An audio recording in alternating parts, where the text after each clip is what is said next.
Obi-Wan's ship exits hyperspace above Tatooine. He speaks with QB about the remoteness of this particular planet, saying they are only there to meet up with an old friend. He lands his ship and proceeds then to a certain venue, riding in a transport shuttle, out to the plains, where a land speeder race is going on. He goes in and asks around. Obi-Wan then approaches and sees Anakin by his speeder, just in the final preparing stages for an upcoming race. Obi-Wan goes up to him, and they greet one another like old friends, but as things approach race time he has to shout above the noise of the roaring racing turbines, and Anakin can hardly hear him, but tells him he can speak with him after the race. Obi-Wan takes a place in the stands with Anakin's team, and meets there his half-brother Owen. They watch, and he sees Anakin and the others race in their speeders, and Anakin finishes the race, but complains about how he lost through a mechanical fault which developed. Then Obi-Wan attempts to speak with him and is invited back to his home. There Obi-Wan attempts to convince Anakin that he needs him, that he is being asked to go on a mission, and tells him that he cannot do it alone, and needs his help. Anakin says he has too much going on. They are racing here, and then in a couple more weeks they are moving on to race on Hakkar. Obi-Wan is unable to convince him, then tells Anakin that if he would just agree to act as bodyguard to the Queen, just as long as he is on this mission. Anakin says he hasn't seen Padme for 2 years. Obi-Wan realizes it is a sensitive subject about the manners in which politics sometimes takes precedence over feelings, but he tells him that she did make the request personally.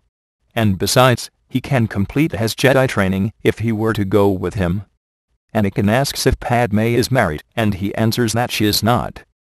Obi-Wan tells him that there is nothing for him in racing speeders, that his destiny does not lie on a planet like this, on the very edge of the galaxy.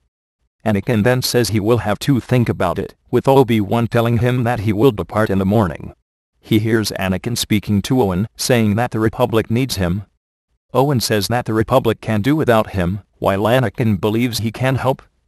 He tells him that he should not risk everything he's gained for something that has got nothing to do with him, but rather remain here where he's making a good life for himself. Telling him that going off with this Jedi will only bring trouble to them. The next day Anakin agrees to accompany Obi-Wan, and pulls out of the rest of the Tatooine races, but there is one more race that day, and Anakin is able to win this one. He says farewell to his brother, and leaves his speeder in his care, saying to get it transported to Hakkar where he will meet him. They go to the spaceport, and take off from the planet, and then make the jump into hyperspace. On board Anakin asks if they can continue his Jedi training at once, so Obi-Wan goes, and sits Anakin at table, and says this one is like a puzzle, and takes out a number of metallic parts, and sets them before Anakin. Anakin asks what he is supposed to do with these, and he says to make something out of it. He lifts of the parts from among them and assembles them together. Eventually he has built a full lightsaber.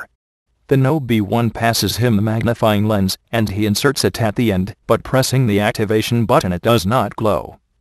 Anakin removes the lens and reinserts it, but still it does not turn on. Obi-Wan tells him that it is just a matter of focusing his mind, and says they will try again, but Anakin looks discouraged, and stands up. Obi-Wan disassembles the saber, and places the parts within Anakin's bag, while Anakin goes off to his room. Later Obi-Wan is in the cockpit, when Anakin enters, asking what the mission he is on might be. He asks if he would rather guard Padme, but Anakin says maybe, but his abilities could be wasted on being a bodyguard for a queen, as much as being a speeder racer. Then he says he will remain to protect her. Besides, he says he wanted to see her again.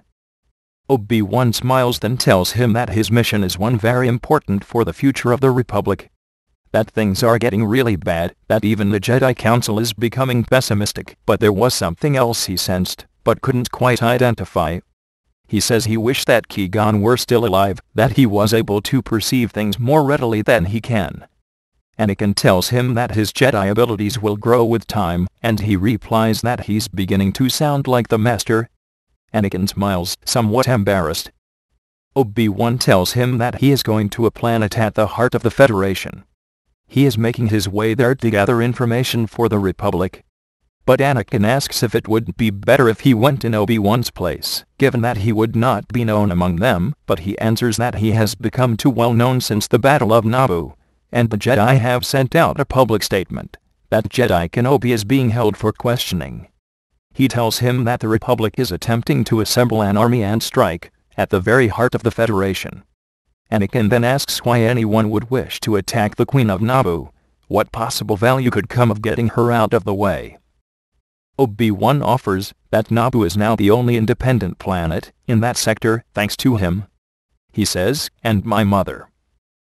Obi-Wan says yes, and your mother too, and asks him if since they began his Jedi training, whether he has felt the Force. Anakin says that he thinks he has at times. Sometimes when he is racing he feels as though he is being guided by unseen hands, but seems to think that there ought to be far more potential for such abilities, and Obi-Wan assures him that there are, and that if he stays with him he will complete his training as a Jedi. Obi-Wan tells Anakin they have to be on alert near the Naboo system for Federation ships in the area, but Anakin is nervous for different reasons as they approach Naboo. Then they land upon the Citadel, and are welcomed there by the Queen, letting her know that they are going to remain there for a while, until Obi-Wan receives word to proceed. She gives orders that they be provided with accommodations. They learn from Padme that the vote to support an army failed in the full Senate. After some conversation, Obi-Wan then says he must go, and leaves Padme in Anakin's hands, but tells him to take her away from the Citadel, and she suggests they go to Palace Palpatine, which is a fascinating place, ancient and full of wonders, but empty as Senator Palpatine remains on Coruscant to oversee the war. Obi-Wan says that sounds ideal, and like a lot of fun. So he bids them farewell and goes off to his ship. He boards, and then Obi-Wan tells Kubi that he's sorry he had to deceive Anakin, but then says not to blame him for it, it wasn't his idea. They launch, and then he tells Kubi that they are going to take a shuttle from Absa to Kessel. They go to Absa and board a shuttle, and they travel to Kessel, and exit the spaceport. He makes his way to the nearby city, and walks around. He walks past some dwellings to a cargo port, walking in turn to each ship that is docked there. He checks with their captains, but each of them, he is told, is already occupied, a few are absent, and others simply refuse to take him. Then when he is speaking to one of them, his money is taken by a diminutive thief, who then passes it on to a partner with tall legs, who makes a fleet escape. Obi-Wan leaves the midget and goes after the tall one by hopping onto a large flightless bird. It gets passed on to another one, who runs into a dead-end alley. Obi-Wan corners him there, and is approaching him, when others from his gang block off the end of the alley. A surly man walks out from among them and receives Obi-Wan's money, while he tells the others some clearly hostile words in a foreign tongue. The gang are preparing to rush him, and Obi-Wan takes a stance to face them, but having no weapon with which to defend himself,